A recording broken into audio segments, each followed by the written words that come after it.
I want to switch gears and talk about earnings. So that next earnings season is coming up pretty soon here. What are your expectations, Michael, for corporate profit growth?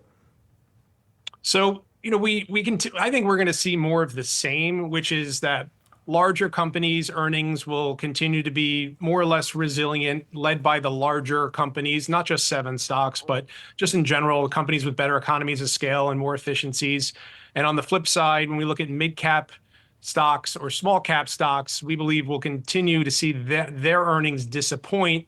And we'll see that through expectations for earnings for 2024 and 2025 to continue falling. For this year, 2024 earnings are now expected to fall below 2023's earnings for both mid and small cap stocks. So I think we're going to see more of the same.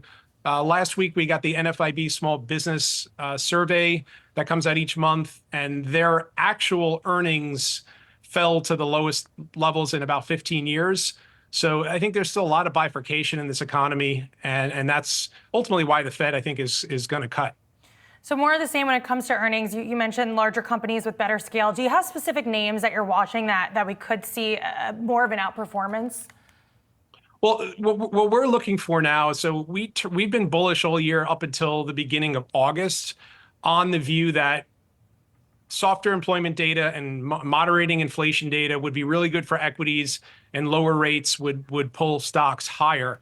Now that we've seen the unemployment rate creep up and inflation really fall down pretty sharply, pretty close to the Fed's range that they want to be in, I think there's not much more PE expansion left for equities. So I think markets are going to chop sideways for the rest of the year. And so we wrote a note today highlighting that stocks to really appreciate and outperform from here are really going to have to earn their returns, i.e. see better earnings revisions. So we published a broader list of stocks that have the strongest earnings revisions across markets. And that's what we'd be focusing on going forward. And again, in the last year and a half, markets are up a lot, but the majority of that has come from PE expansion. I think now it's going to be really all about earnings. So when you screen for that, Michael, what are some names that popped up? Well, so we look at things cross-sectionally. So there's not any specific one sector. But if you give me a second here, I'll pull up. We do quantitative research, so we're not looking for one or two names. We're looking for baskets of names. But I can give you a handful of names that have strong earnings revisions that also have good fundamentals. So again, some of the larger cap tech names, Netflix and Meta, both have strong earnings revisions within their sector. Other financial companies, a lot of insurance companies, Progressive, Global Life.